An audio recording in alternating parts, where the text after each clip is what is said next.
Good afternoon. It's a pleasure to welcome everyone to the regular meeting, June 1st meeting of the Forsyth County Board of Commissioners. And we're going to begin our meeting today with an invocation from Elder Jason Bell, Church of Jesus Christ of Latter-day Saints. And that will be followed by the Pledge of Allegiance led by Commissioner Limble. And would you please stand if you're able?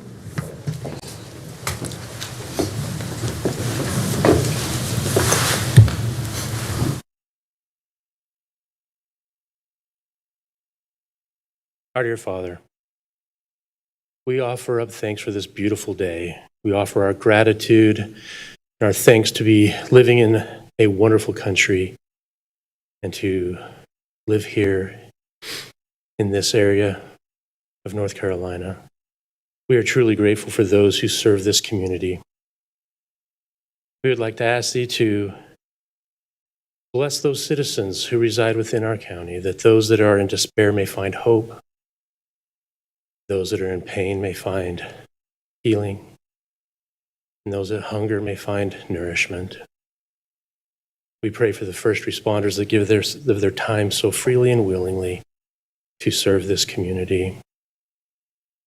And we pray for this meeting today that it may be filled with love, charity, hope, understanding, and peace.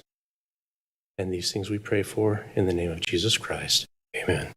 Amen. I pledge allegiance to the flag of the United States of America and to the republic for which it stands, one nation, under God, indivisible, with liberty and justice for all.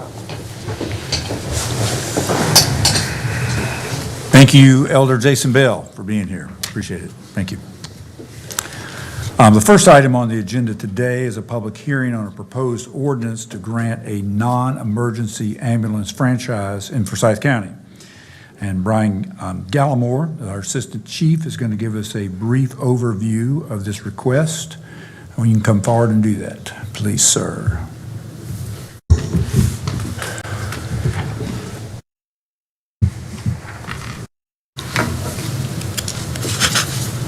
Good afternoon, Commissioners. Thank you. So over the past year, the administration team at Forsyth County Emergency Services, and along with Kyle Wolf and then Deputy County Manager Damon Sanders Pratt, reviewed an application request for an ambulance franchise from a company named MedX from North Carolina. After careful review and looking at call volume and data and hearing from our hospital partners, additional ambulance services seems to be warranted, and we would like to push this application through so they can work not only in our 911 system, but also be allowed to do point-to-point transport within our county. All right. Any questions for Assistant Chief Gallimore?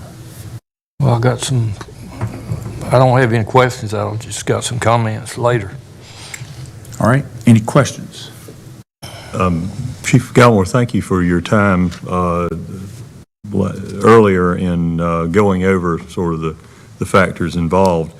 As I recall, one of the considerations is that each franchisee in Forsyth County is required to provide an additional vehicle day and evening for 911 response services, and sort of the additional franchisee in this case would immediately provide help to the county emergency services in addressing the unit hour utilization issue and the staff burnout issue.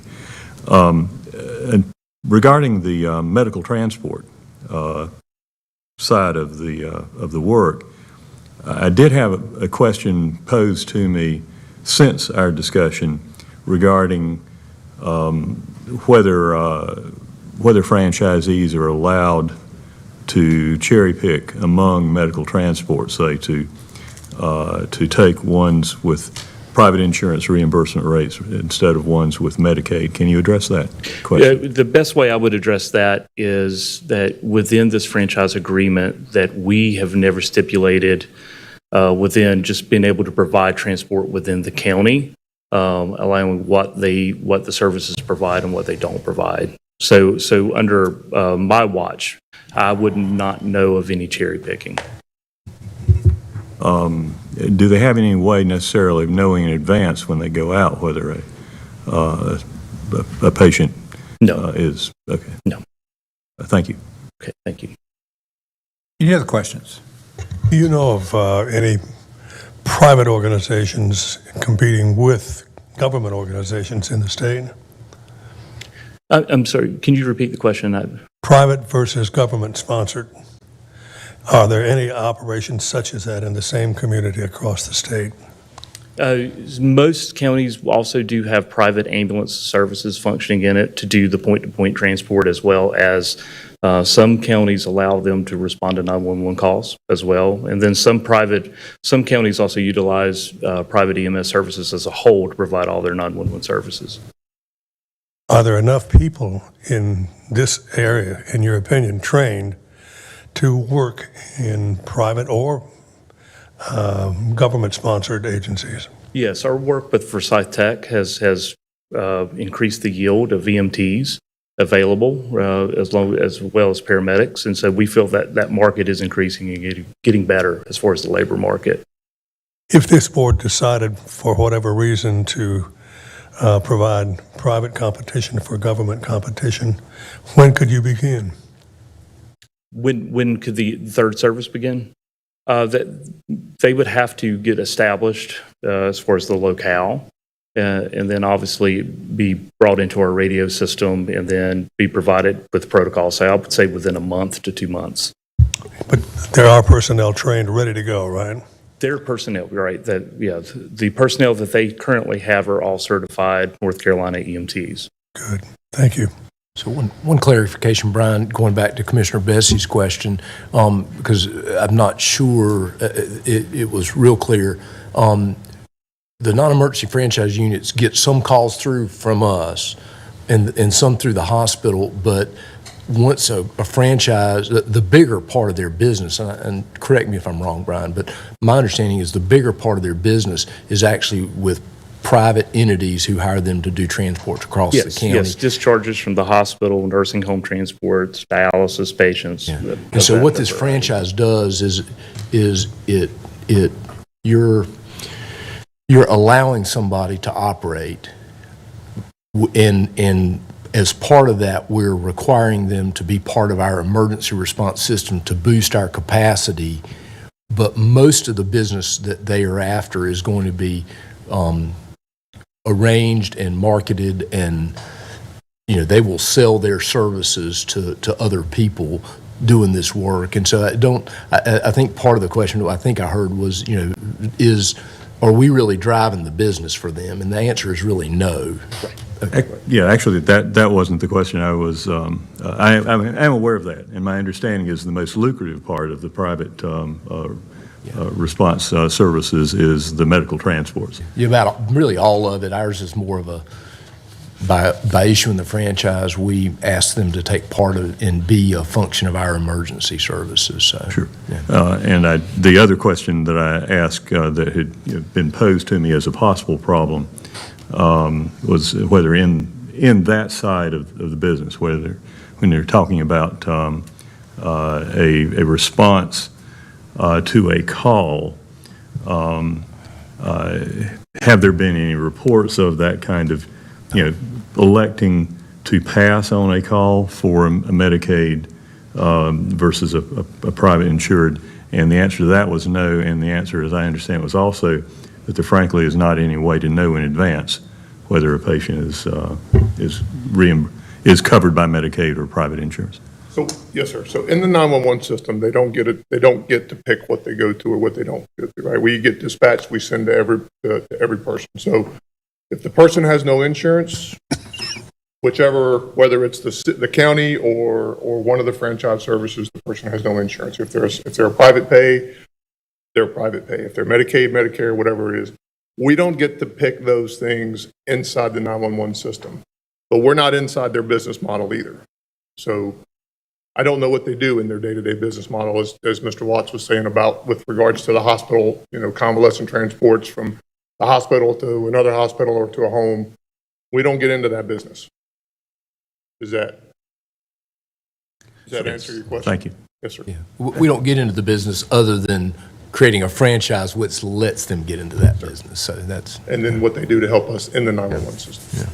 And there is no ability to not take the call in the 911 system. So remind me of the commitment in the contract to availability. I know I guess the one for sure, truck available and staff in the evening and one during the day. Is that kind of the commitment that would be always be available? Yes, the current model is that each franchise provides one ambulance 24/7. They provide a second ambulance 12 hours a day, 6 days a week. Also, in times of catastrophe, you'll see our partners also stop some of their convalescent transports to provide additional ambulances to be available. Okay, that's good. Any further questions? Mr. Chairman, there was a number of questions that was raised last week. Got me to thinking.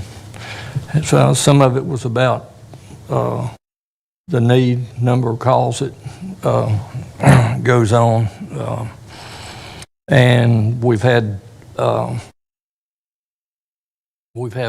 difficulty ourselves for the county for I don't know how long, a pretty good while, not being staffed up. We've made changes, particularly in the pay scale, to try to help that situation. People seem to be moving from, or not necessarily moving, going from one place to another, I guess, driving, following the money, and nothing wrong with that. But I got some, I don't particularly have mixed feelings. It seemed like I was getting mixed signals, and I don't think that was happening on any purpose, but there was a consideration or conversation about delaying the matter for 3 months or 6 months and seeing how this whole situation works out in regard to, and there was some concern about staff going from one place to another among the county and other providers. So with that, I'm going to make a motion that we We need to wait for our public hearing. We got to do our public hearing first. Mr. Attorney's not paying attention to me. I told him if I got ahead of myself or do something wrong to... Sounds like the chair is taking care of it. Okay. 'Cause I'm seeing my notes. We're ready for the hearing, right? One other comment in terms of background. My understanding from staff is that we're paying a higher rate than both the existing franchisees and the new one that's under consideration today. So it wouldn't be our staff people going to a new provider. If there were shuffling amongst the private franchisees because they had different compensation rates, they also have somewhat different recruitment strategies and flexibility in terms of partial shift work. So, I mean, that gets complex, but we wouldn't be the ones losing people because of competition on the pay. Well, how do we know the answer to that? You may know the answer. The potential new provider said that they paid more than some people, but I don't know what that was. Actually, I asked that question during discussion and got information that might be relevant to share. Yes, sir. So we know that with what the board has done over the last, 6 to 8 months to a year with pay, that our starting EMT salary now is $18.49 an hour. I think that's $18.49 an hour. And we know that the pay rates of the franchise services are not that much for their EMTs. So we don't expect that any of our EMTs are going to leave us to go work for them. They might pick up some part-time work outside of the full-time job with us and go work for them, but we don't expect that we're going to lose any from the county's perspective. Does that answer your question? I'll accept it. Yes, sir. All righty. Any other questions? Thank you both, and we're ready for the public hearing. This is a public hearing, and speakers will have up to 15 minutes total to speak in favor of this request and up to 15 minutes total to speak in opposition. And first, is there anyone who would like to speak in favor of this petition? If so, please come forward. Good. And if you all will give us your name and address when you get up here, that would be great for our records. And you can have the floor.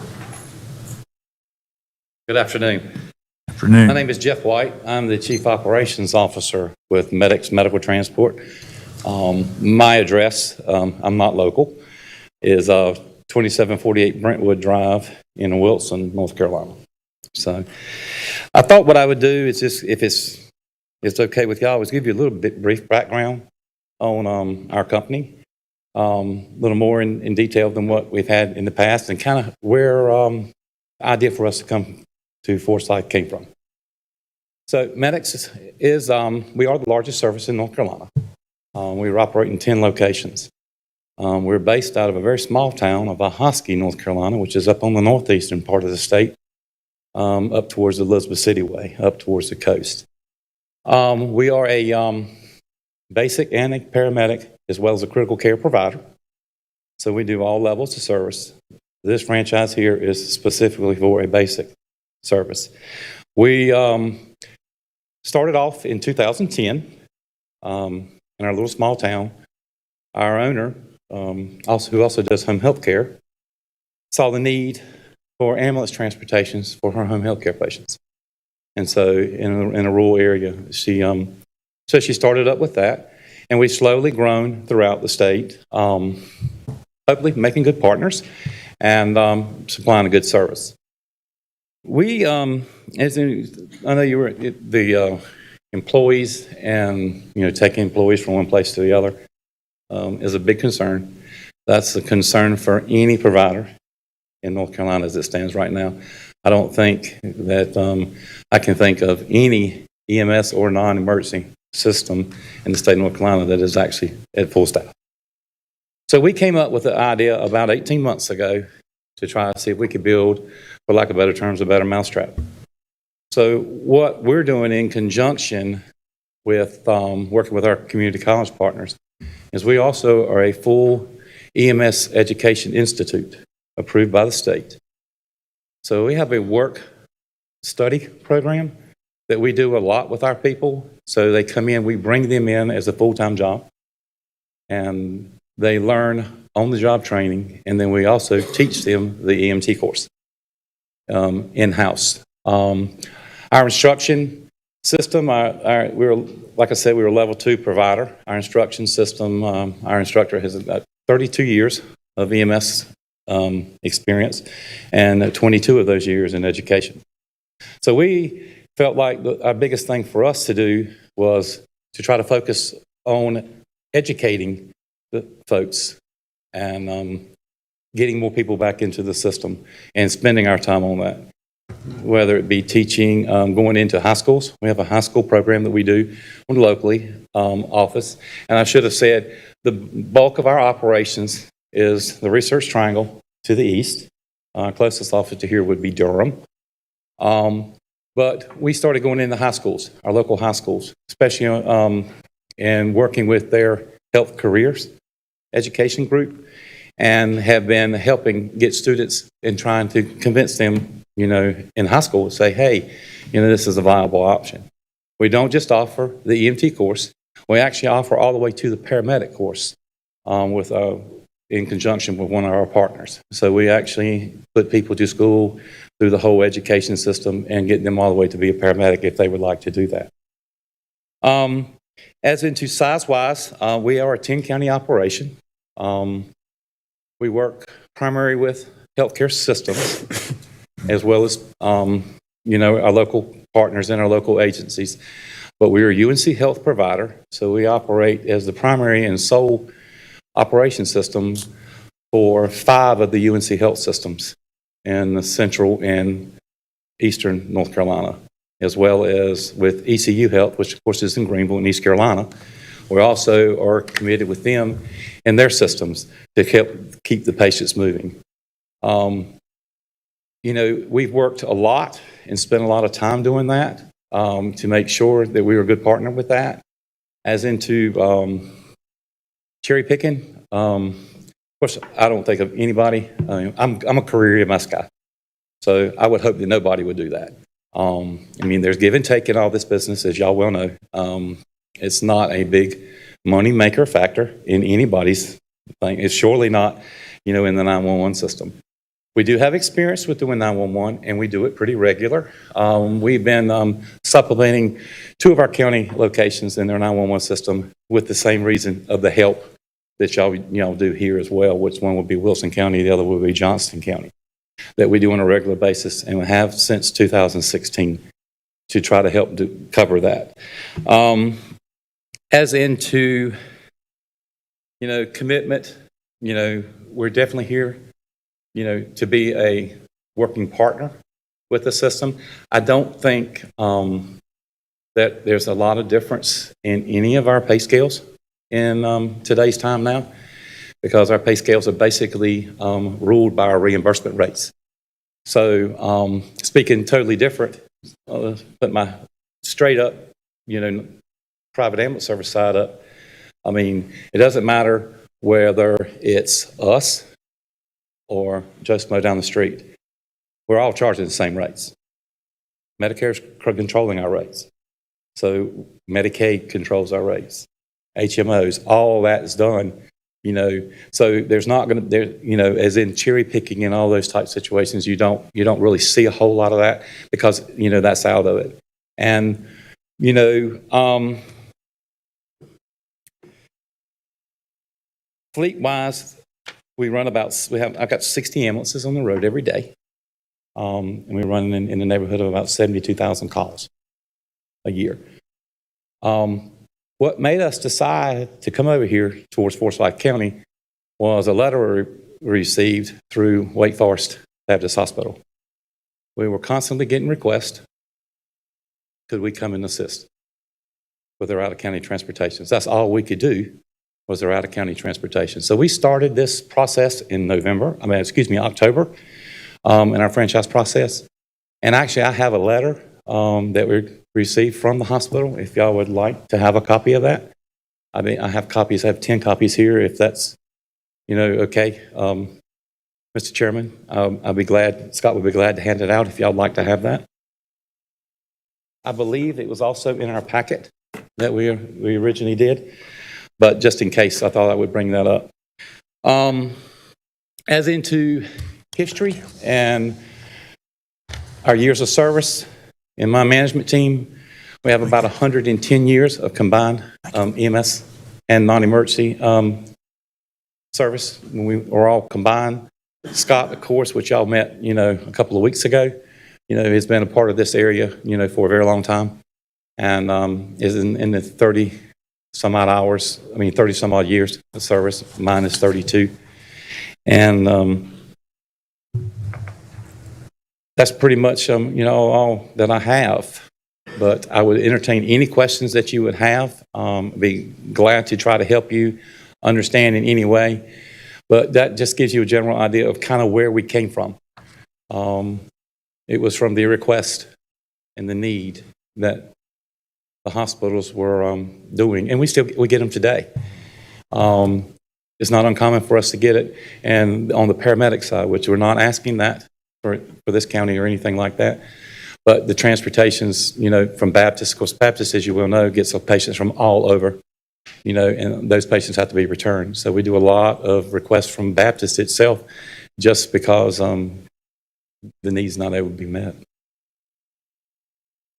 Where are you headquartered? We're headquartered in a little town of Ahoskie, North Carolina. You're in Ahoskie. You're familiar with it? Sir? Are you Oh, familiar? yeah. Okay. I mean, I've known about Ahoskie all my life. Yes, sir. For anybody else that doesn't have an idea, we're about 30 miles south of Franklin, Virginia, on the North Carolina-Virginia border, is where we're based out of. We have locations in Little Washington, Greenville, Kinston, Fayetteville, Goldsboro, Wilson, Rocky Mount, Raleigh, Durham, Chapel Hill. You pretty much covered their state already. Yeah, did I miss one? Womack. And that's a couple other things we are. We are the federal contractor for the Durham and the Fayetteville VA. And so we handle the entire region for both Durham and Fayetteville VA. And then we have a second thing where we have 2 trucks that are contracted with the Department of Defense with Womack Army Hospital. So we have 2 trucks on base at Fort Bragg 24/7 to assist them with their needs. So we're really familiar with the EMS side as well as the non-emergency side as well. Where would you locate it if you operated here? Do you have any idea? We're leaning towards the Kernersville area. Good. Yes, sir. That's where we're looking. And actually, we were up looking at a building today. But That'll give you access to Winston-Salem, Greensboro, High Point. yes, sir, it does. Yes, sir, it does. That's And we are good. committed to Forsyth County. We're not going to be, if we go to other locations, and we do that, a lot, but our Forsyth division will be our Forsyth division. We're not going to jump across and go to Greensboro or slip up to Hickory. You know where I'm going. We're going to be committed. We're committed to the locations that we are. That sounds And exciting. that's the reason that I feel like that we've been able to grow is our strong commitments to our partners. I would entertain anybody that would, we can share some references from the UNC Health System if we need to, or ECU Health, either one. They don't have any problem doing that. Let me just mention, we have 1 minute and 20 seconds left in our 15 minutes. Is there anyone else that would like to say a word of it in Scott, support? anything you want to say? Much covered it. I'm Scott Martin, Regional Director.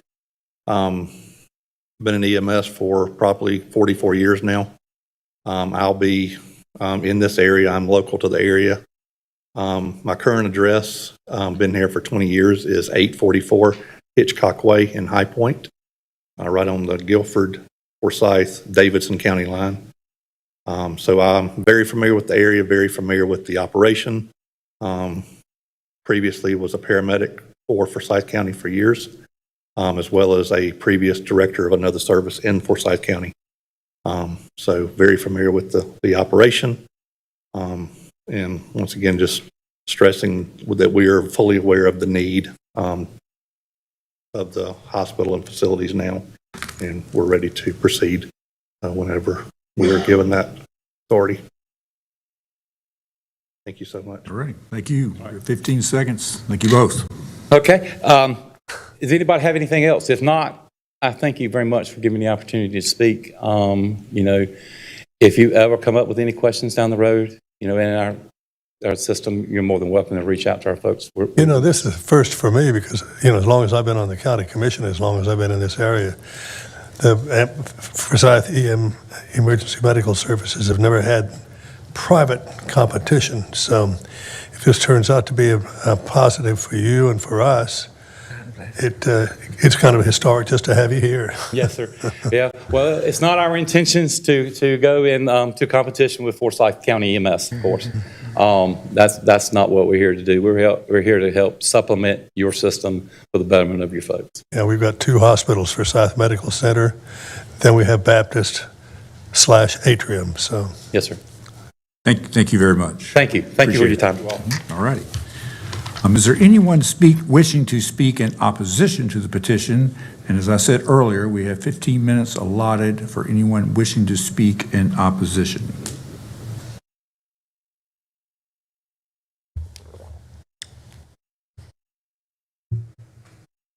Again, if you just give us your name and address, we're good.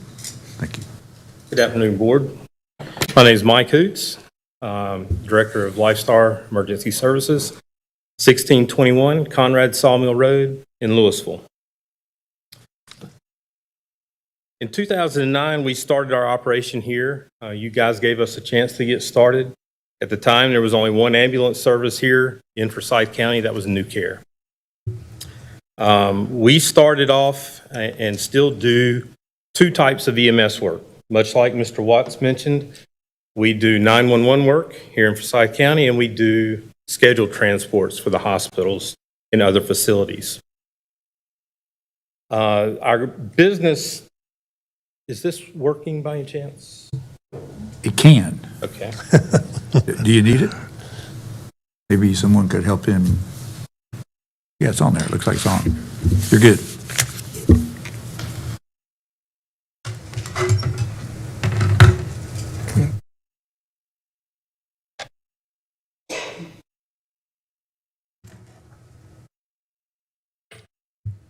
So our business has grown from day one. And on day one, we started off with 3 ambulances and 26 employees. We saw a huge need for better customer service in the area, and that's what we did. We came in and offered that good customer service that the customers needed. We have grown, and in October of 2021, we probably maxed out at that point with 135 employees. And at that time, we were running 29 ambulances. In March of this year, we had taken a hit on the back end of COVID, and our employee numbers had dropped down to 81. And what we found at that time was that the community colleges were not having the students come through wanting to get into EMS. We're not the only sector that has suffered from this. We're not the only business. I think Forsyth County has struggled with these same problems. So our head count, like everybody else, has dropped down. And quite honestly, our customers, Forsyth County, and the hospitals have suffered for that. We're on a rebound now. We're starting to see more and more folks come out of the community colleges and hiring them, and you guys made a big pay increase. We did the same thing. We increased our pay. Since October of 2021, we've gone up to another 20% in our pay. Okay, we've had to do that to stay in the game and stay competitive. Our expenses continue to rise, and as previous folks have mentioned, reimbursement rates are relatively flat. You'll find your commercial insurances, your Medicares, over the past 13, 14 years we've been in business, increased about 15%. Okay? Our pay rate alone over 13, 14 years has gone up 58%. And that's our biggest expense is payroll. Okay? So part of our requirement is to participate in the 911 system. We understood that coming in, and we embraced that. Actually, I think it's one of the best systems in the state, what you guys have established here. You're getting a lot of service out of the privates at no cost to you. To give you an example,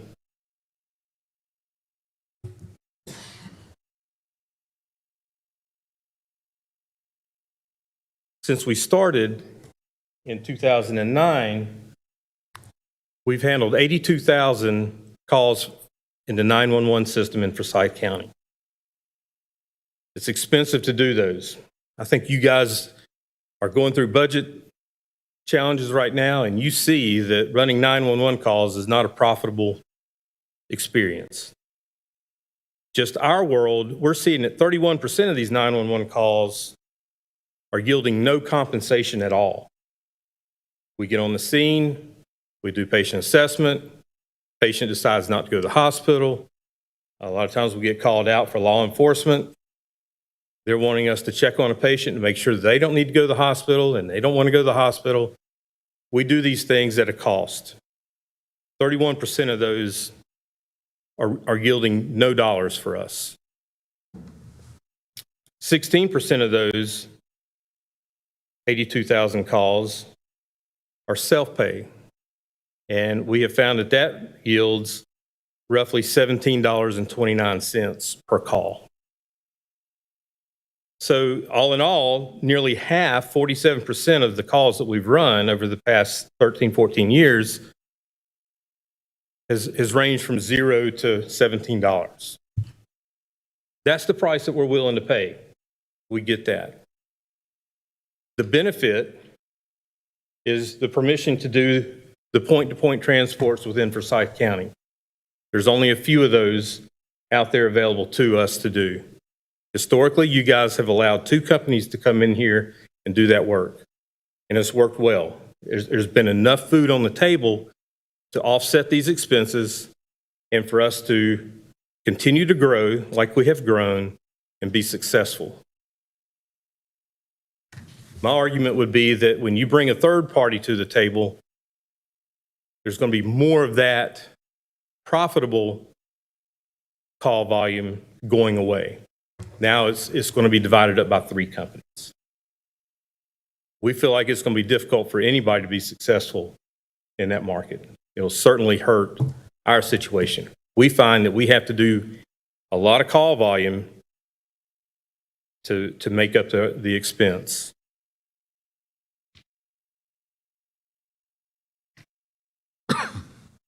We don't like it when our customers are not happy. Again, we had a ton of success, and up until about 18 months ago, everybody was just very pleased with what we've done. We're just caught in this bad timing of a pandemic where people have decided not to work, and we're having the challenges like so many other places are. The hospitals had these challenges. The hospitals had beds that they couldn't put patients in because they didn't have staff. The solution wasn't to build another hospital. So I don't understand why we would think that bringing in another ambulance service that doesn't have local employees would be of an advantage in this situation. We are making good progress. We are a teaching institution as well. We have taught a couple of EMT academies. We've seen decent success out of that. We're also working with the community colleges in the area. And we're as aggressive as we can in recruiting, and we're seeing good progress there. As you can see, the earlier slide, we have hired roughly 20 EMTs since earlier in the spring. I think we're heading in the right direction. It ebbs and flows. Things that affect that are when counties hire. We don't compete with Forsyth County. I can't compete with the counties, any county. It's not just the wages and the benefits, but it's the scope of work. EMTs go to EMT school to save lives and get out there and do the adrenaline type stuff. The work that we're doing, even in the 911 side, is typically not adrenaline type work. It's low acuity 911 calls. Okay? It's calls that keep your ambulances available for 911 emergency, the true emergency calls. So our work is not sexy. So we're not going to compete against Forsyth County. What we would like to do, though, is spend more time and more effort and energy in finding ways to draw more and more folks interested into the EMS profession. I think we win from that, and certainly the county wins for that as well. We would simply ask you that you reconsider this, give us a chance to get completely on our feet. I'm very confident we'll have our customers happy, and again, I do consider Forsyth County as one of our main customers. I think we can get there. If it would be helpful for you folks, we'd be glad to give you updates on a regular basis to tell you the progress we're making, where these folks are coming from and where they're going to. Is that my timer? No, you actually have 5 minutes. 5 more? Yes. I'm done. It dings every 5 minutes. Okay. All right. I think that's all I have. I really appreciate the opportunity to talk to you about this, and if I can answer any questions, I'd be glad to do so. Thank you. Chairman, if I may, I don't know if I'm out of order. You can help me, Gordon, if I am, but I just have a quick question for you. So that I'm clear, and what I'm hearing from you is that there is no competition, like you are on point in terms of the needs in this county, and that you're addressing those needs. So therefore, there's no need for additional competition. Is that what That's you're right. saying? There are 2 private ambulance services here in Forsyth County already. Okay. Historically, there's only been 2. And those companies have been able to be successful, for the most part, with 2 ambulance services. And the hospitals have been satisfied. So I got a question. Have you received any letter or communication from any of the hospitals for service?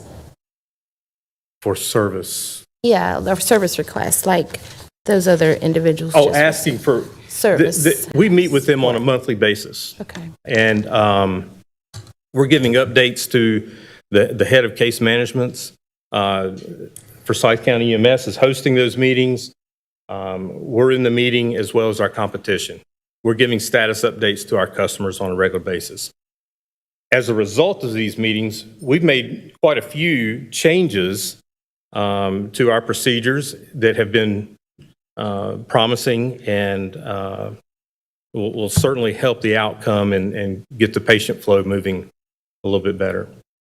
We're having good progress there. That's good to know. So I heard you say that you would give us updates if I'll be this was glad to to if that's of manifest. of I'm benefit saying for that you. For me, the reporting would be nice to kind of subside the conflict of the conversation with the letter and then what the need is actually is. Be glad to do that. Thank you. All right, we have 2 minutes left if there's anyone else that would like to speak in opposition to this request.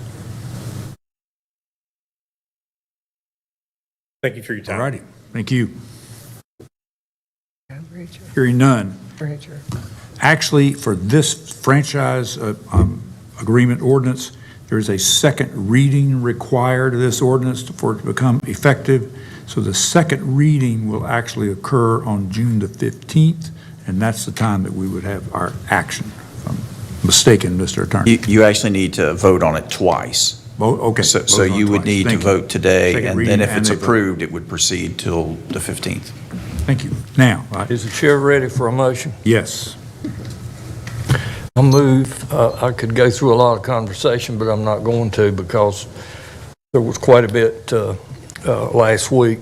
I'm going to move to continue consideration of this matter for 6 months and give the county and staff to look at whether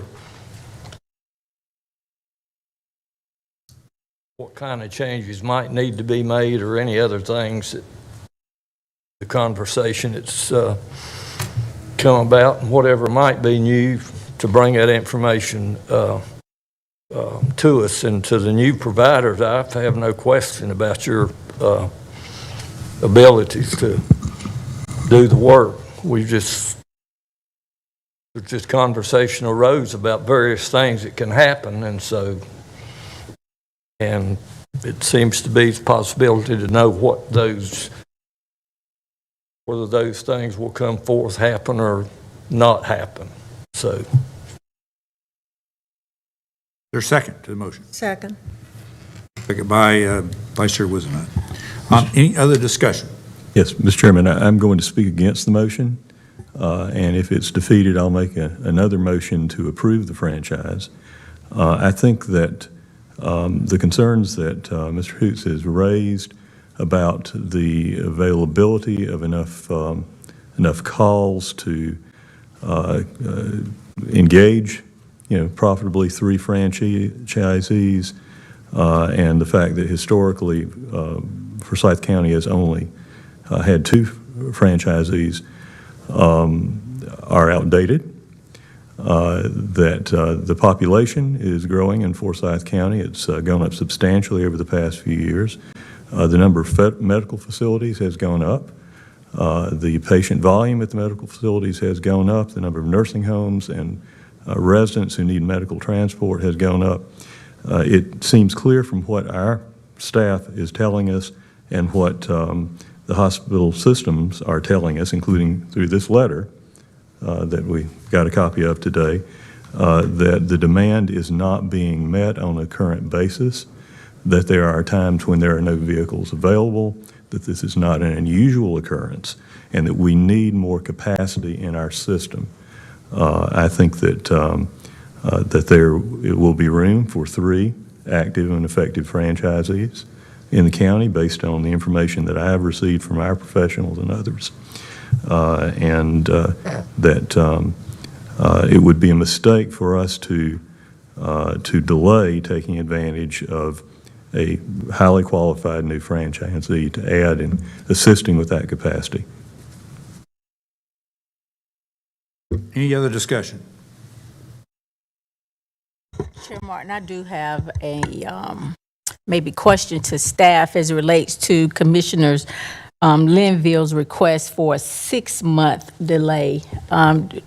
Does staff think that that time is necessarily needed to provide additional insight as it relates to what's the best direction for the commissioners to take on this issue?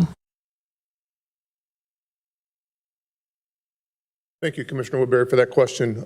I don't know that a 6-month evaluation period is going to make that much of a difference. We've already got a demonstrated need for the service, both in the 911 system and outside of the 911 system. So I hear what both folks are saying. I think the information that's been presented is pretty clear for what we need, and I'll certainly answer any specific question. I know that's a vague answer to the question, but I don't necessarily know that a 6-month or a 3-month period is going to make a difference. Thank you for that. Ma'am. Any other questions? I do. Would it make a difference to you if this move caused one of the franchises to go out of business? Would that make a difference? Due to not having the workforce? I guess, are you asking my opinion? Uh-huh.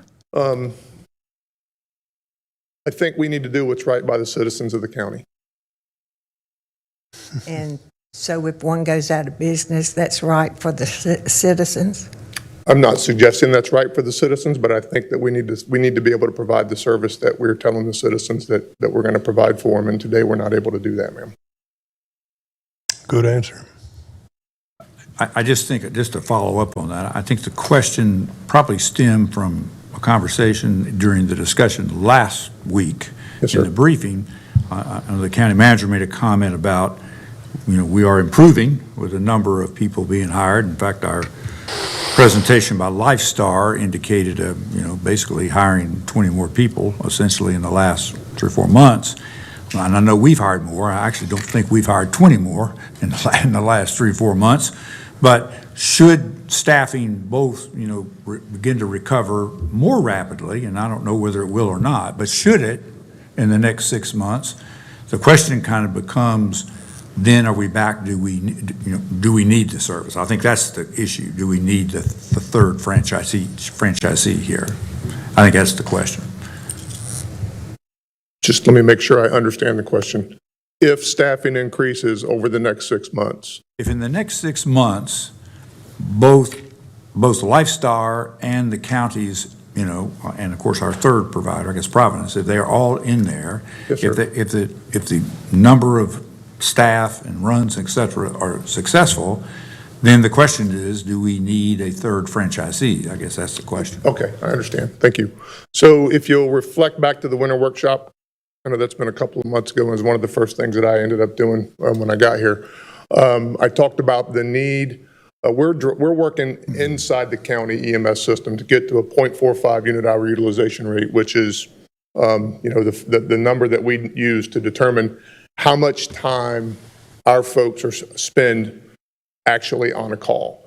And that number then was 0.72, a long ways away from 0.45.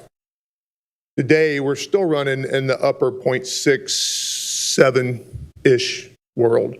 I also briefed that in order to get us to a 0.45 unit hour utilization rate, I needed 20 ambulances during the day, 14 ambulances at night, with the service that the continued service that the franchisees provide today, right?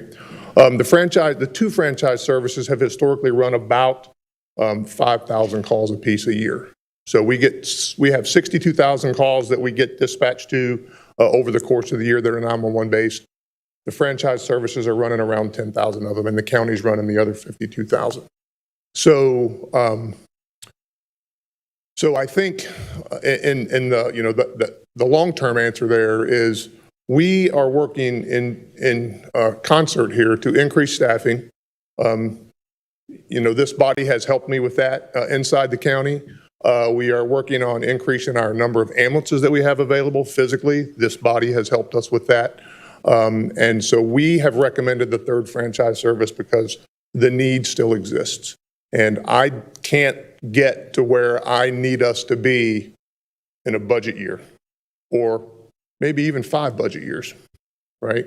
So I am not familiar with the letter that Mr. White provided. I have not seen that, so I don't know what it says. I just know from our perspective, there is a demand, and I'm still running my own staff pretty hard to meet the demand. So maybe let me weigh in a little bit. Obviously from Chief Hunley's perspective, when you approve this franchise, they get on board, he immediately gets extra resources in our 911 system because it's a responsibility of the franchise. And so from his perspective, that's a huge help from that. The other question that you have in this is, does the community need the franchise, which is why he's sort of answering the question from that perspective. And it does not do the community damage to get a third franchise in here and have that staffing ready for emergency use. The more difficult part of that question is, given the labor market challenges around just the availability of EMTs, does that help or hurt? If you move the deck chairs around and people just move from a current provider to a new provider, are there people ready to come in and fill those spots, and how long is it going to take to have that happen?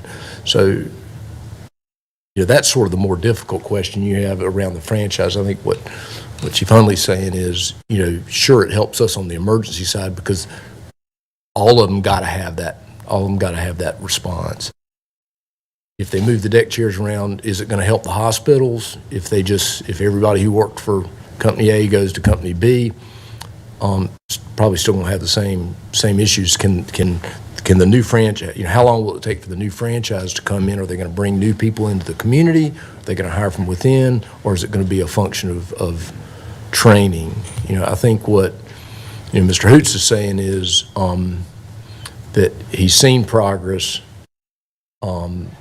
He recognizes that staffing was an issue and he was not able to help some of his private customers. It's sort of two parts. It's what happens at the hospital side and what happens with us. From our perspective, when you give them the franchise, they're going to have the emergency units up and running for us. And so how do they handle the staffing? And I think that's where maybe Commissioner Linville's coming from is a delay to let the market settle out a little bit. And I think the question becomes, is it likely that, can we support, I think the phrase was food on the table. And can we support 3 long-term? And you can make whatever assumptions you want to make about who survives that in that regard. And then that gets back to the benefit for the citizen in terms of, admittedly, a lot of it's reimbursement driven, but as Mr. Hoots data reports, 32% of his calls were basically for private calls where people are paying out of their pocket. So if it's cheaper for the people paying out of their pocket, that's a service as long as we're able to meet all of our needs. Clearly the hospitals are concerned about the wait when a patient is discharged and needs to be transported XYZ home, you know, a nursing home, wherever, another care facility. You know, so obviously the whole issue is having enough supply in the network. So I guess the question becomes is, I do understand from our perspective, we build some immediate capacity within the next couple of months. Will things be different in 6 months? I guess the question is it going to be different in our medical community, folks? And is it going to be different for the people who are accessing the private transport service? It's like, what is the Goldilocks amount? I mean, what is it just right from the staffing? And I appreciate all the comments today, because I think we got very, very reliable, effective, you know, folks that we're looking at, and I appreciate the analysis at this point. But Yes, sir. I think just from a point of clarification, I think the numbers that Mr. Hoots provided were specifically, so the 32%, all of those were specific 911 calls. So, right?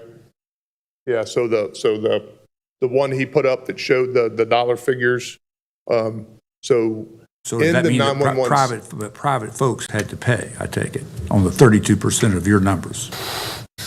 Those in the 911 sector only. Yeah, those basically, numbers. Basically what he's saying is that in the 911 sector, of the 82,000 calls since 2009 that he's ran, and it's really more like a 5-year number, that the average return on a transport is $17.29 inside the 911 system, because he either runs folks with no insurance or folks that are private or a self-pay and choose not to pay. Yes, sir. Yes, sir. Yeah, 911 calls are purely a liability, and are paid for by his private work, obviously. Yes, sir. I got it. Thank you for that. Mr. Chairman, if I make a procedural comment regarding the current motion, if there's a 6-month delay, we would have to start the process over again in terms of notice and a public hearing. Got it. Thank you. Okay. Any other discussion? Yes. All right. The letter, I think, weighs in on the side of there is not adequate capacity with the current providers. The writer, Ms. Della Rivas, who is the manager for care coordination with Atrium Health, is very complimentary about the existing franchisees, but says that combined there is just not the capacity for those medical transports, not the 911 calls, but not the capacity to meet the current need. And this is a January 2023 letter. For the medical transports. Many times, we are unable to schedule the needed medical transport until the next day. And that is a problem for the hospitals and a problem for the patients. Thank you. Commissioner Bessie, I totally agree with you, and I appreciate having the evidence of the letter.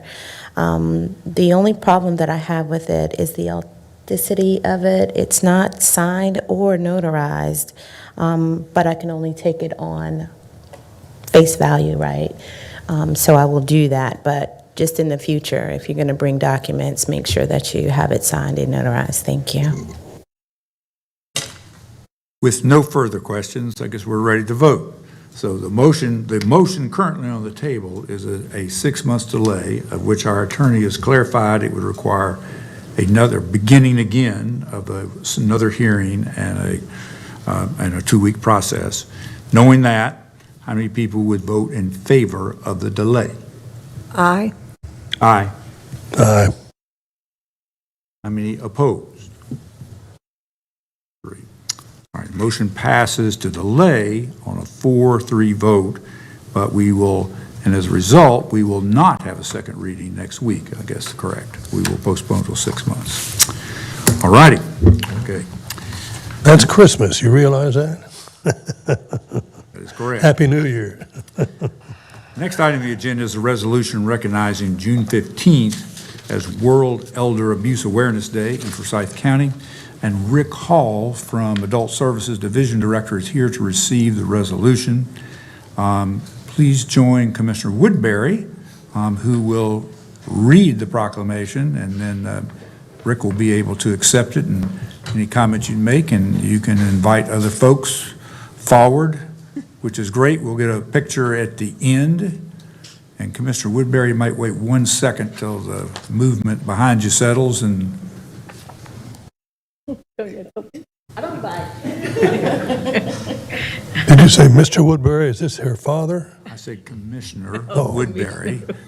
Might want to pause. I think you're good now. Thank you, Chair Everybody- Martin. Everybody settle.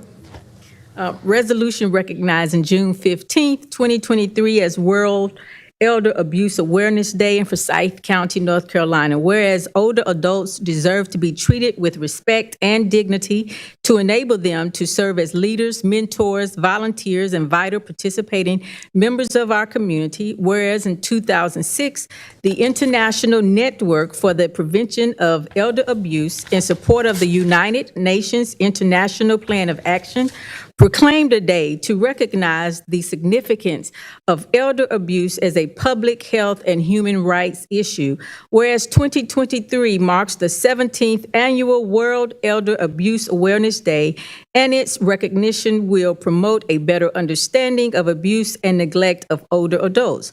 Whereas the Forsyth County Board of Commissioners and the Forsyth County Department of Social Services recognize the importance of taking action to raise awareness, prevent, and address elder abuse. Whereas ageism and social isolation are major causes of elder abuse, and it is a shared responsibility to ensure that proper social structures exist so people can retain community and societal connections, reducing the likelihood of abuse.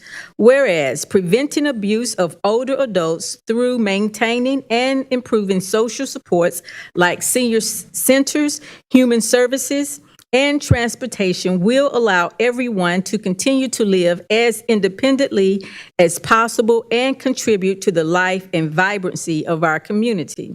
Whereas Forsyth County Department of Social Services recognizes the Piedmont Triad Regional Council and the Area Agency on Aging for its commitment to the prevention of elder abuse, providing oversight and management of programs and funding which meet the essential needs of adults who are vulnerable to mistreatment. Whereas Forsyth County Department of Social Services supports this organization's annual Piedmont Triad World Elder Abuse Awareness Day Walk, which serves to raise awareness about the issue of elder abuse in Forsyth County and across our region. And whereas Forsyth County of Social Services serves to protect older adults experiencing mistreatment, but recognizes that protection against abuse begins with awareness of this issue within our community. Now, therefore, be it resolved that the Forsyth County Board of Commissioners hereby recognizes June 15th, 2023 as World Elder Abuse Awareness Day in Forsyth County and encourages all citizens and community partners to consider how they can promote awareness of the issue of elder abuse and to support efforts to protect vulnerable elderly adults, adopted this first day of June 2023. Thank you. Second that motion. All in favor, please say aye. Aye. Aye. Rick, you're welcome to make a comment or two, and then we'll get a picture. Thank you, Commissioner Woodbury, and thank you to the entire board.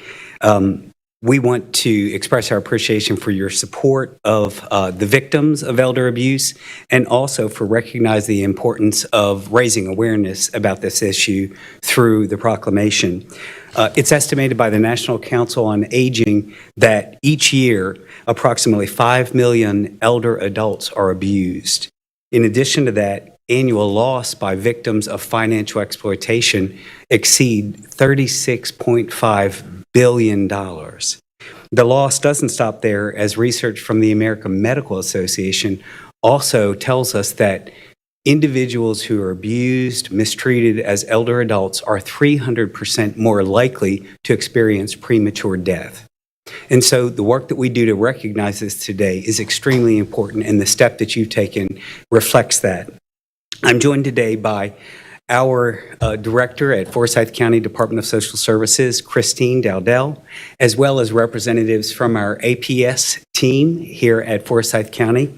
And each day, this group that you see before you works very hard to protect vulnerable adults, to prevent the devastating impact from the mistreatment that I've just described. On Thursday, June 15th, World Elder Abuse Awareness Day, our APS team will share some of the stories about the impact of elder abuse and the difference that's being made because of the work of Forsyth County APS program.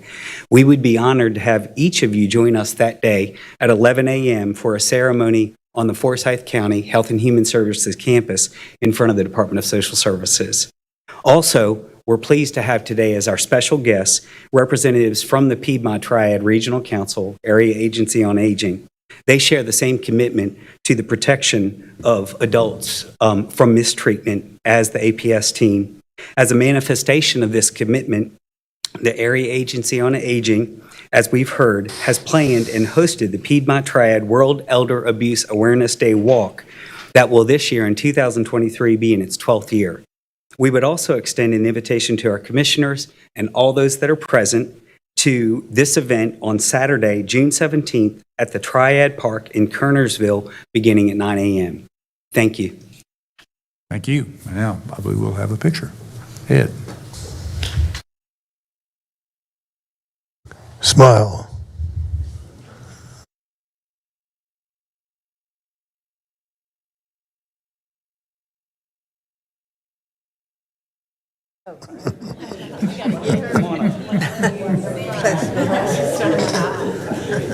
Don't be afraid, thousands of people will see this picture.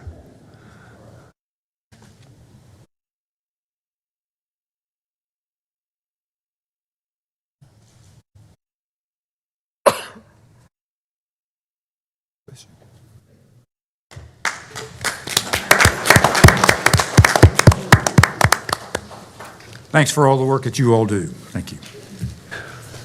The third item on the agenda is a proclamation recognizing the 40th anniversary of WSNC 90.5 Radio. Commissioner McDaniel presented this proclamation last night in the awards celebration, and you are certainly pleased to read it. Yes, sir. Thank you so very much. I'd like to say to the board, thank you for allowing me to present this proclamation last evening on their 40th year anniversary, the evening of jazz for WSNC 90.5 FM. I also am a proud alumni of Winston-Salem State University and a commissioner, so it brought me joy to bring the proclamation on yesterday. So thank you. The proclamation will read as so. Whereas WSNC 90.5 FM was established by Winston-Salem State University and aired its first broadcast on May 2nd, 1983.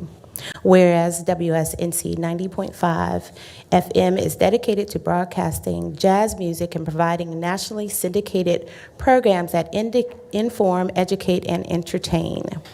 Whereas WSNC 90.5 FM broadcasts 24 hours a day, 7 days a week from a tower, 10,000 watt tower located on the campus of Winston-Salem State University to the communities in Forsyth, Stokes, Davidson, Randolph, and Guilford counties. Whereas WSNC 90.5 FM produces and acquires programming services reflecting the culture, events, issues, and ideas of the community to provide a public service for the Winston-Salem State University and citizens. Whereas WSNC 90.5 FM is committed to building and reinforcing enduring bonds of goodwill amongst all members of the community based on the ethic of accountability, fairness, openness, and transparency. Now, therefore, be it proclaimed that the Forsyth County Board of Commissioners do hereby commend and congratulate WSNC 90.5 FM on its 40th anniversary and continued service to the citizens of Forsyth County, proclaimed this 25th day of May 2023. Thank you, Chairman. I'll second that motion. All in favor, please say aye. Aye. Motion carries unanimously. All righty. The next item on the agenda is a resolution authorizing an amendment to a loan to PCCI Land, Inc. We've had three options that have been proposed, and our county attorney, Gordon Watkins, will review them, and then we are ready to take action after that. Thank you, Mr. Chair, members of the board, and I'll be brief about this since we've talked about it several times. As you know, 4 years ago, this board loaned PCCI $600,000 to demolish the former Budget Inn and to build affordable housing on that site. They've not yet, they did raise the former building, and now they have, or shortly will have the funds to begin the affordable housing construction. They have requested that this board forgive the loan in full. And in response to that, at your direction, I've prepared three options as to how the board may proceed. And since last week, there have been some very minor changes to these. I had spoken to the PCCI representatives after the version was uploaded last week, but I'll point out the significant changes, which are not many. But anyhow, the first option is entitled full interest repayment. That's basically leaving the current agreement as is, with the exception that this board would allow PCCI to construct only 62 units. The prior agreement required 72 units. So that's option one. Interest would be payable effective May 1st. So it's $4,000, so it's already accrued of interest to date. Option two would move the due date from April 30th, which is the current due date, to December 31st, 2023. Now, that date has changed from last week. That is the date that PCCI requested. They believe they'll have the financing dollars. They'll have the closing sometime in September or October. They believe that they'll be able to start paying bills by the end of December. That is a date they suggested. If you wanted to go with option two, you could pick whatever date you wanted to. But the effect of that would be, if the date is the end of December, there would be no interest accruing until the end of this year. And so as long as PCCI repaid the county $600,000 by the end of the year, then we'd be done with that. The third option is the one which PCCI requested, and that would be to convert the loan, the payable loan, into a forgivable loan. And for that, the requirement is that they construct the affordable housing apartments and have them begin occupation by residents no later than July 1st, 2025. And that date has also changed from last week because I'd received an email, I believe it was last Wednesday, saying they didn't think they'd be able to do construction until sometime in early to mid 2025. And so those are the three options. Again, option one is basically leaving it as is. Option two would be to forgive interest as long as it's repaid by the end of the year. And option three would be to forgive the loan altogether as long as construction is completed sometime in 2025. I'm happy to answer any questions. Any questions for our county attorney? Chair Martin, I would like to make a motion. I don't have any questions, but I don't know if we're at that point. Good. Hearing no other questions, then.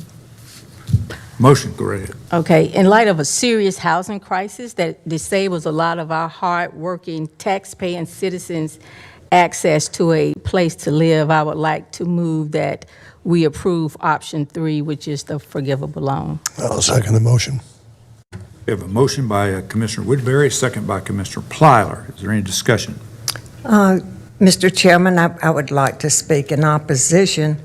As I've said all along, I didn't vote for this in the beginning, so I don't think I'm going to change my mind now. The county does many things. We build schools, we provide public health, Department of Social Services, EMS, and many other things. But we are not required to provide housing. Cities are required to, but not counties. And I do not believe that we have the authority to spend tax dollars and give out loans without any interest, and I do not believe that we have the authority to do this. So therefore, I will be voting in opposition. Any other comments or discussion? All in favor of the motion, please say aye or might raise your hand. 4. Those opposed? Motion carries 4-3. Righty.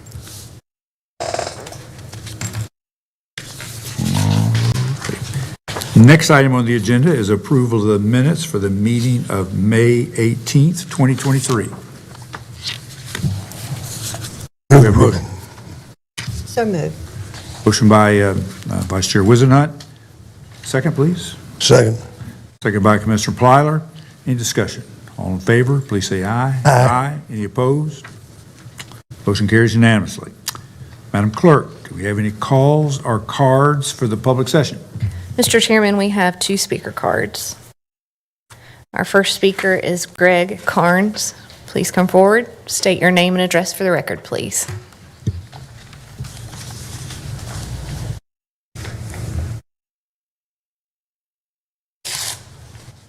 Hi, good afternoon, everyone. My name is Greg Carnes. I am, did you need address, did you say? Please. 2540 Empire Drive in Winston-Salem. So thanks for allowing me to speak for a few moments. I'm the CEO of EMS Management Consultants, better known as EMSMC. We've been your EMS billing partner for over 16 years now. And we recently submitted a bid related to an RFP rebid for your renewed business. I understood from last week's session there were some questions, potentially some concerns about our proposal relative to a couple of other lower bids. And so I want to tell you a little bit about the company that I think may be relevant and about our bid in particular. You may know some of this already, but we were founded almost 27 years ago by a paramedic here in Winston-Salem, actually 2 employees of the county that started the business and came to Forsyth County and convinced them it was the right thing to try to get reimbursed for ambulance services. So we were really the ones who set up this billing initially and then maintained that partnership for these last 16 years. Along the way, our company has grown nationally and grown internally to over 200 full-time employees here in Winston-Salem. We have good paying jobs and good paying roles for those employees. We've seen a lot of folks grow, be promoted, go on to leadership roles, and because of the growth that we've had. So it's, I think, been a great thing for the community. We continue to get back into the community and be what I think is a real partner for the county. We've actually reduced our rate twice, once in the last rebid several years ago, pretty significantly. And this bid is also a reduction from our prior fee. I think it's particularly significant given inflation and what we deal with from an employee wage rise, et cetera, and all the investments that we make. And that's one of the points I want to get into is the investments we make and why that makes a difference in your service and a little bit in our price as well. So the other thing too is, being local, I think really matters from a relationship standpoint. We're literally 15 minutes away. So if there's ever an issue, concern, or just the need to have updates, which we do frequently on site, and training for the paramedics when needed on site, we can do that drop of the hat. In fact, we welcome that and look for those opportunities.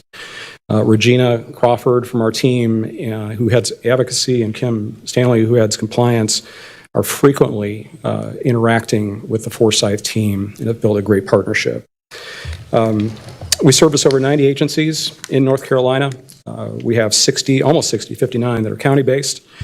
But this is the one that's most dear to our heart. I'm sure some of the other counties might hear this video, but this is our home county, and this business is extremely important to us. And we have competitors who want to take it away and then leverage that for the other contracts that are always coming up for rebid in North Carolina.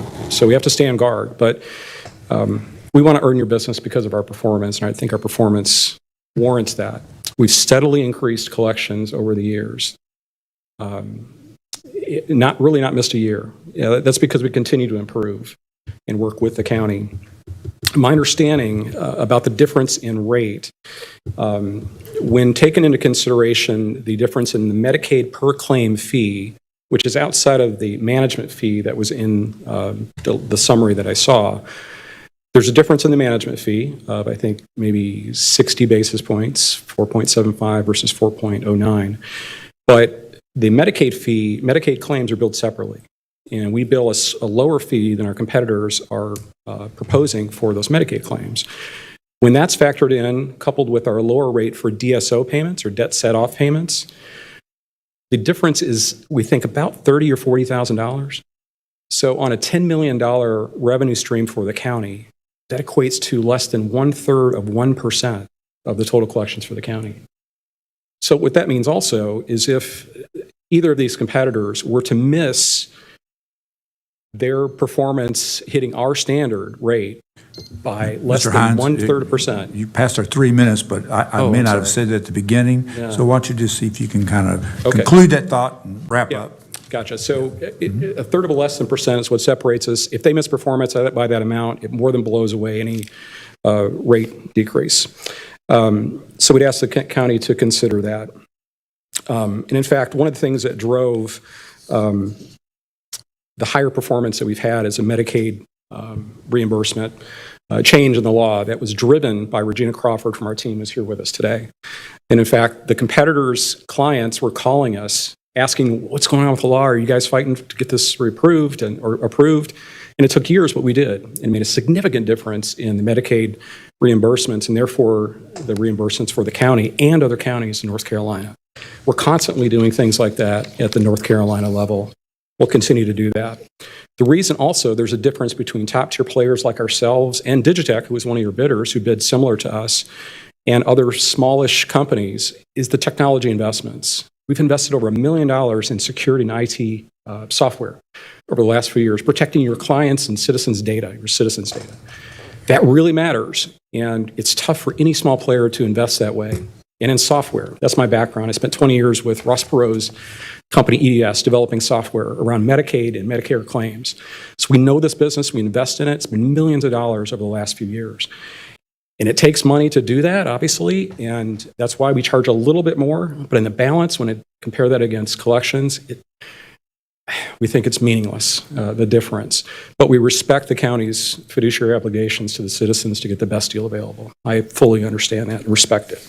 I just ask you to consider our performance over the years, the relationship, the compliance that we have, which is unmatched, led by Kim Stanley and her team, and the performance and the fact that this is a snapshot in time, this contract. You know, partnering with someone like ourselves who've exploded on the national level, but remain committed to North Carolina and continue to invest with the capital and balance sheet that we have is critically important for not this point in time, but for next year and the year after and the year after that. So we want to be continued partners. We want to earn that, and we appreciate your business up to this point. And I'll be available for any questions later in the session. Thank you.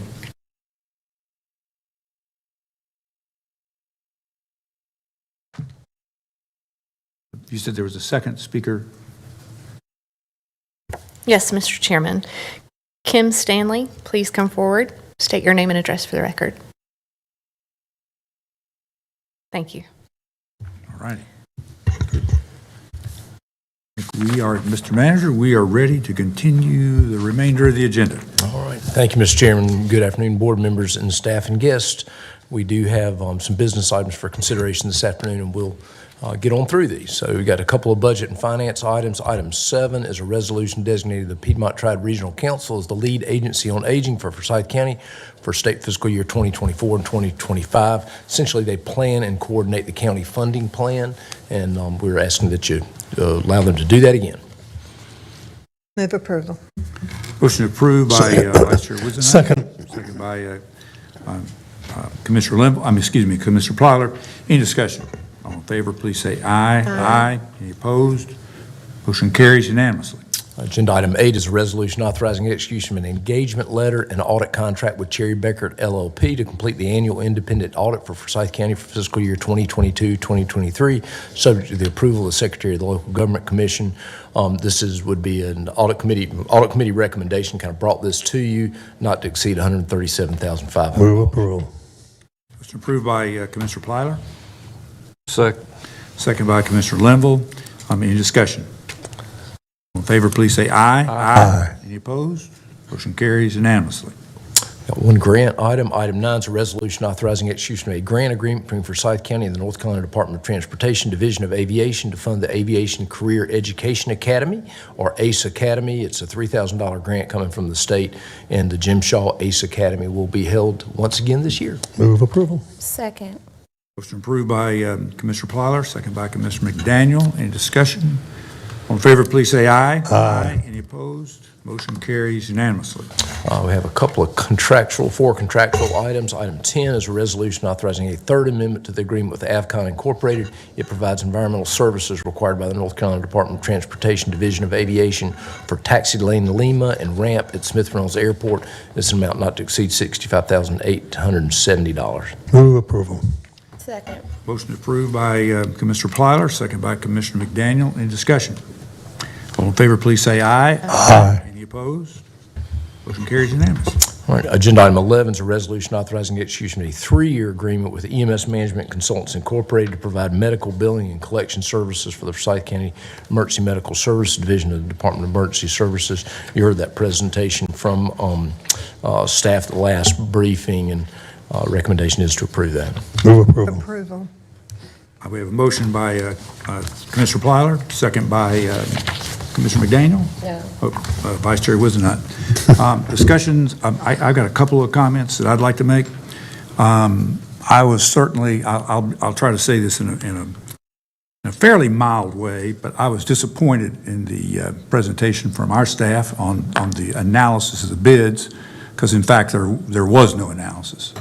And I guess I appreciate Mr. Hines being here today, but assuming that no other bidder can collect $11 million, $42,000 in taxpayer money is still $42,000 to me. It may seem to be an insignificant percentage, but it is an amount of money over 3 years. That's $126,000. And so our analysis was actually there was none. So I'd actually like to present an amendment to that motion. And the amendment is that we actually approve this contract for a 1-year period, and I'd like to rebid it again, would be my amendment. Second the motion. Second from Commissioner Plyler for that amendment. Everybody understand that, what the action is? Rebid it again. Approve the contract for 1 year and rebid it at the end of 1 year again. Did you get a second? I did. Commissioner Plyler seconded. Any other discussion? All in favor of that motion? Aye. Aye. Any opposed? No. Passes 6-1. Thank you. 1-year deal. All right. Agenda item 12 is a resolution authorizing the purchase of vaccines from Sanofi Pasteur Incorporated using the state of North Carolina contract pricing, amount not to exceed $132,226.23. Move approval. Motion approved by Commissioner Plyler. Second. Second by Commissioner Linville. Any discussion? All in favor, please say aye. Aye. All right, motion carries unanimously. Agenda item 13 is a resolution selecting and authorizing execution of an agreement with Frank L. Bloom Construction Company to act as a design builder and provide design and pre-construction services for the Highland Avenue Park project. The pre-construction amount would not to exceed $145,340. Move approval. Second. Motion approved by Commissioner Plyler, second by Commissioner McDaniel. Any discussion? All in favor, please say aye. Aye. Motion carries unanimously. We have 2 tax administration items, item 14 and 15. I believe you can take them together. They are resolutions approving refunds by the tax assessor collecting the amount of $4,390.68 and $13,437.40 out of the North Carolina vehicle tax system. Move approval. Motion approved by Commissioner Plyler. Second. Second by Commissioner Linville. Any discussion? All in favor, please say aye. Aye. Motion carries unanimously. And item 16 is April 2023 contribution-based benefit cap report. Move to approve. Second. Approved reports by Commissioner Linville, second by Commissioner Plyler. Any discussion? All in favor, please say aye. Aye. Reports are accepted. That is it for the formal meeting. We only have the briefing, and we can keep trucking, or we can take a short recess. All right. Move we take a short recess. All right. Very good. Be back, and let's see, maybe back.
Call our June 1st, 2023 briefing to order. This is the first briefing for Thursday, June the 15th, regular meeting. We do not have any discussion items, and I'm happy to turn the meeting over to County Manager Watts to review our first agenda review. All right. I'll recognize that y'all have been here all day, and so I'll try to get on through this. This is the first briefing for June 15th. There are actually 2 more meetings left in the fiscal year, and so we've got one the 15th, and then the 29th, I believe, is that Thursday as well. And so you'll see some items, fairly straightforward agenda here. I think you'll see some kind of year-end closeout items as we go into June 29th. But like I say, we're almost finishing out this fiscal year. So items for the June 15th meeting, you've got one special resolution. It's a request for question resolution to the United States Census Bureau to correct a mistake in the Forsyth County-Davidson County boundary. Our attorney, Gordon Watkins, and Matt Forsyth have done, and the Board of Elections have done some great work around that. And so that's really a housekeeping matter at this point, but you'll learn from Gordon all the intricacies of that. You got the minutes for the meeting we just had. We have, looks like 5 budget and finance items. Most of them are housekeeping items. The first one, that item 3, is actually just a joint resolution that's required to receive some state education lottery monies. There actually has to be a county commission action and a board of education action, so they have taken that. I will say there was a little confusion because the resolution talks about that you can use it for debt service if there's no capital projects you need. Clearly, these dollars a long time ago were committed for debt service, and so it's just part of our debt leveling plans, actually. Housekeeping item to close out Building Capital Fund project ordinance for 2013 and 2015. That'll help us as we do next year's audit to start seeing some of those things go away, particularly the ones that have been around a while. Item 5 is an amendment to the fiscal year 23 budget. It appropriates funds to comply with the government accounting standard, which I'm going to let somebody else describe because I don't have any idea what it's about, but it's some technical thing that I'm sure Terry's going to be able to talk about. You got an amendment to the 23 budget ordinance to appropriate health improvement dollars to the Employee Health Benefits Internal Service Fund. Part of our agreement with Cigna was some upfront dollars that they were providing to us to do some wellness type activities, and so we'll recognize those. You've got a proposed fee schedule for services rendered by the Forsyth County Department of Public Health. I believe those are actually approved by the Human Services Board, and so those come to you from the Human Services Board. You'll also see that we try to put a fee schedule in our annual budget, and so you might inadvertently kind of approve both those twice, but get that done. You have some contracts. We have been fortunate. We were able to find some Dodge Chargers that were out there to purchase, and that the Dodge Chargers have actually gone way up in price. The savings on that are significant, and they're significant because you're able to take equipment out of old Chargers and put it in the new ones. As we've been buying these SUVs, Interceptor vehicles, you got to buy all new stuff, and so this was a real opportunity, and it has pretty significant savings for us. So we'll jump on that. You've got a janitorial services contract for parks and recreation facilities. They went out for bid on that, and they've got a recommendation. And then also for the Safe Air System, which is the breathing apparatus that fire services uses, and so we've got that. 2 property matters you'll hear from Kirby next Thursday on personal property surplus. That's our normal personal property surplus property auction, and then we're coming to the end. If you remember the 2530 Pittsburgh Avenue property that we jointly own with the city of Winston-Salem, we did an upset bid on that, and I think that has come to a conclusion. An ordinance matter, which is a amendment to Chapter 22 of the Forsyth County Code for voluntary ag districts. Need a code change to allow Louisville. They are interested in that, and I can see that community want a voluntary ag type arrangement in the municipal limits there. And so pretty straightforward agenda, a little easier than the ones we've had the last little bit, thank goodness. And we'll be able to deal with the budget. So, we will convene at 6 p.m. on Monday in this room.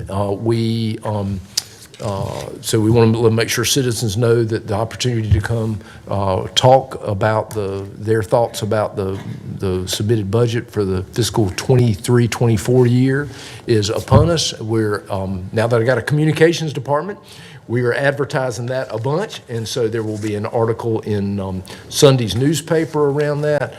There's a bunch of videos. I have not seen the videos, but Ed told me he did a parody around making a budget is like making coffee. So you'll see that, and that'll be great, I am sure. But he has done some of that. So a number of videos around the budget, trying to get folks informed. When you walk in here Monday, there's going to be some. We're going to try to put some large. They're going to be in color. Color prints, but there are going to be some graphs about the budget. Living color? They're going to be in color, but we want to make sure to get that message across. And then we're also going to have some kind of a summary so that folks can come and get a one-page handout. As I said before, generally speaking, folks come here to talk about their thing they want to talk about, but it gives us a chance to educate them on kind of the rest of what we do and the scope of that. And then we go to bed and get up at 8 o'clock to get here at 9 o'clock Tuesday, and 9 o'clock on Wednesday, and 2 o'clock on Thursday. Is that right? Pretty close. That's good. So, yeah, we're good. That is it, Mr. Chairman. And so, All righty. Mr. Chairman, just for a moment, could we all say congratulations to Ashley on her new grandbaby girl? Baby. Congratulations. Could you repeat what we're congratulating her for, slowly? Her granddaughter. The Granddaughter, birth of new her new granddaughter. granddaughter. Her new granddaughter. Hey, nice going, Ashley. Thank you. Mom and Daddy are doing great. Good. Mr. Chairman, just one quick question. Logistics, for Monday evening, do we have arrangements in overflow room?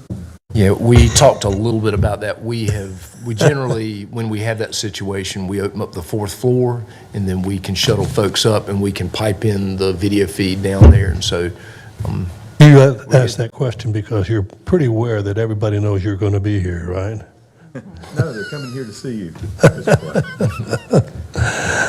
yeah, so we'll have some overflow arrangements because we're always surprised by how many folks either show up or don't. And, on average, it's 50. So we'll see if we beat that average or not. So. We're not going to waste glorious time. All righty, we're done. Move we adjourn. Move adjourned. Oh, my goodness.